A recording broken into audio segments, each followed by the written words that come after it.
Ya contoh seperti Andi Malarangeng, habis korupsi Hambalang, dia ini justru direkrut lagi jadi pengurus partai di Demokrat. Nah, kemudian Andi Arief, habis kepergok nyabu dan ditemukan kondom bergerigi, sekarang ini malah dijadikan pengurus partai lagi di Demokrat.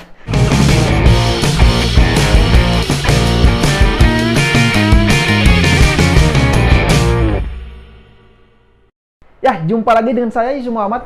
Pernah baca tidak ketika kita membuka media sosial, kemudian ada komentar netizen atau istilah yang menyatakan bahwasanya silakan tuduh saya apa saja. Mau dituduh sebagai buzzer, penjilat, atau dituduh apapun, itu terserah. Yang penting cuma satu. Apa itu? Jangan tuduh saya sebagai PKS.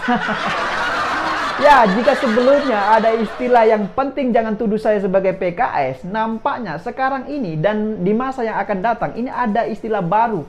Istilah apa itu? Yaitu asalkan jangan tuduh saya sebagai Demokrat. Ya, entah kenapa ya, jujur saja saya dan banyak teman-teman lainnya ini merasa lebih malu kalau dituduh sebagai PKS dan Demokrat.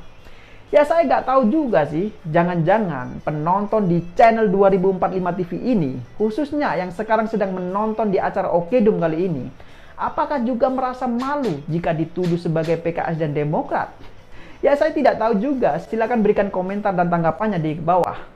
Nah, tapi kalau melihat situasi yang sekarang ini ya, kayaknya ya, prediksi saya PKS dan Demokrat nanti akan berpasangan dan mereka ini akan menjalin hubungan ke jenjang yang jauh lebih serius pada 2024 nanti. Nah, kenapa mereka ini berpasangan? Ya karena memang mereka ini sama-sama tidak laku lah, bos. Ya ibarat suatu barang ya, nilai jualnya itu sangat rendah sekali dan sangat kecil sekali.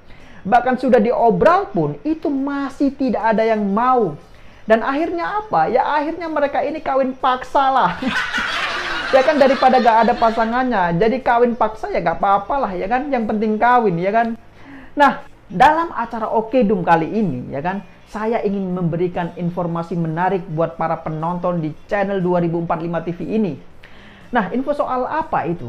Yaitu informasi bahwa di internal Partai Demokrat sekarang ini ternyata banyak sekali yang sedang panik, bos. Ya, mereka ini sedang panik karena pada 2024 nanti ketika dilaksanakan pilkada serentak, maka banyak sekali kepala daerah maupun wakil kepala daerah yang diusung oleh Partai Demokrat ini akan digantikan oleh pelaksana tugas atau PLT. Nah, contoh kepala daerah dari Demokrat yang akan digantikan oleh PLT seperti gubernur di Jawa Timur yaitu Khofifah, wakil gubernur Jawa Timur yaitu Emil Dardak. Nah, sekedar info saja, Emil Dardak ini dulunya dari partai PDIP, kemudian dia ini membelot ke Partai Demokrat. Nah, dari contoh kepala daerah yang diusung Partai Demokrat tersebut dan yang akan digantikan sebagai PLT atau pelaksana tugas, ini sebenarnya masih banyak lagi contoh yang lainnya. Ya, kita tahulah Demokrat sendiri pada Pilgub 2020 ini memperoleh suara sekitar 44% di tingkat provinsi. Jadi ya lumayanlah kepala daerah yang mereka usung ini. Nah, sekedar info juga, semua PLT nanti ini akan yang menunjuk itu adalah pihak dari Mendagri. Tahu kan Mendagri ini pembantu siapa? Ya pembantu presiden lah. Jadi kalau Mendagri ini mau menunjuk PLT kepala daerah, maka itu harus dengan persetujuan siapa? Ya harus dengan persetujuan presiden lah, bos. Nah, terus pertanyaannya, presidennya ini siapa? Ya Presiden Jokowi lah. Siapa lagi? Masa Presiden SBY? Ya gak mungkin lah. Nah, itulah kenapa pada sebelumnya ini ya kan, Partai Demokrat dan PKS ini ngotot sekali ingin pilkada tetap bisa digelar atau dilaksanakan pada 2022 dan 2023. Mereka ini tidak mau jika kepala daerah yang habis masa jabatannya pada 2022 dan 2023 itu kemudian diganti dengan pelaksana tugas atau PLT kepala daerah yang ditunjuk oleh Mendagri. Kenapa mereka tidak mau? Ya bisa jadi mereka ini takut ketahuan pernah menyimpan bangkai atau apalah selama menjabat, ya kan? Tidak ada yang tahu juga. Nah, selain itu, kepanikan Demokrat ya karena tren perolehan suara saat pemilu ini terus mengalami penurunan. Dari perolehan suara 20% lebih pada 2009, ini kemudian turun menjadi hanya 10% pada 2014. Dan terakhir, ini turun lagi menjadi hanya sekitar 7, sekian persen pada 2019. Nah, kalau melihat data seperti ini, siapa yang tidak panik coba? Ya panik lah bos. Apalagi kemarin ini ramai sekali tagar tenggelamkan Demokrat 2024 trending di Twitter. Ya makin panik lah Partai Demokrat. Ini kalau 2024 Demokrat tidak lolos ke Senayan, ya jelas makin panik lah mereka. Karena ada syarat ambang batas atau parliamentary threshold yang ditentukan sebesar 4% untuk suara nasional. Nah sekarang suara Partai Demokrat ini tinggal 7, sekian persen. Jadi kurang sedikit lagi, ini maka Partai Demokrat akan tinggal kenangan bos. Nah terus pertanyaannya, Edi Baskoro Yudhoyono alias Ibas, adik dari AHY, ini akan jadi apa? Ya sekarang ini kan Ibas ini selain menjadi wakil ketua umum Partai Demokrat, Ibas juga ini menjadi ketua fraksi di DPR RI. Nah, pertanyaannya, jika memang nanti Partai Demokrat ini tidak lolos ke Senayan, terus Ibas ini mau jadi apa? Tapi bisa jadi ya, sebentar lagi ini akan ada julukan baru buat Demokrat. Setelah proyek Hambalang dibuat mangkrak akibat kasus korupsi oleh kader-kader partainya, maka nanti Partai Demokrat pun bisa dibuat mangkrak oleh kader-kadernya sendiri lagi. Ya gimana tidak mangkrak bos? Lawang koruptor dan pemakai narkoba saja ini masih dijadikan pengurus partai. Nah ini kan parah sekali menurut saya. Makanya kemarin ini elit kader Partai Demokrat seperti Andi Arief ini ngamuk-ngamuk di Twitter mengajak perang sama buzzer RP katanya. Nah ini kan lucu sekali menurut saya. Ya coba perhatikan ini cuitannya. Katanya fitnah dan ancaman adalah hal biasa pada kader dan Partai Demokrat. Namun tugas sebagai fungsi partai politik mengkritisi pemerintah harus tetap jalan. Terhadap buzzer RP kita nyatakan perang. Karena negara rusak belakangan ini karena mereka. Perangi buzzer RP sampai akar-akarnya. Begitu cuitannya. Nah cuitan ini menurut saya sangat-sangat lucu sekali. Emang si elit kader Partai Demokrat ini kalau saya perhatikan ya, selain mereka ini baperan, ternyata juga mereka ini ngamukan. Padahal mereka ini kan bukan anak kecil lagi. Mereka sudah dewasa dan bahkan sudah tua-tua juga menurut saya. Tapi kok aneh, mereka ini masih suka baperan dan ngamuan. Nah ini kan lucu.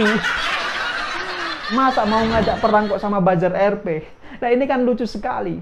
Lagian ya, masa yang bikin rusak negara itu buzzer RP? Bukankah yang selama ini yang merusak negara itu adalah proyek mangkrak Hambalang yang akibat dikorupsi oleh kader-kader Partai Demokrat? Bukankah negara ini bisa hancur gara-gara 34 proyek tenaga listrik yang mangkrak dan telah merugikan negara hingga triliunan rupiah? Nah, bukankah negara ini rusak akibat korupsi Senturi yang merugikan negara hingga 7,4 triliun rupiah? Jadi gimana? Mau saya lanjutkan lagi atau tidak ini? Nah, jadi lain kali jangan ngajak perang itu sama buzzer RP. Perang ya sama koruptor lah. Negara rusak ya karena koruptor, negara rusak ya karena bandar sabu, negara rusak ya karena pecandu sabu. Tapi faktanya apa? Semua perusahaan negara itu justru dijadikan kader dan pengurus di Partai Demokrat saat ini. Ya contoh seperti Andi Malarangeng, habis korupsi Hambalang, dia ini justru direkrut lagi jadi pengurus partai di Demokrat. Nah kemudian Andi Arief, habis kepergok nyabu dan ditemukan kondom bergerigi, sekarang ini malah dijadikan pengurus partai lagi di Demokrat. Nah, jadi jangan salahkanlah jika nanti kemudian Demokrat ini akan menjadi partai mangkrak pada pemilu 2024. Nah, kalau soal tudingan buzzer RP, saya malah bisa tunjukkan bahwa Demokrat itu lebih buzzer daripada buzzer RP.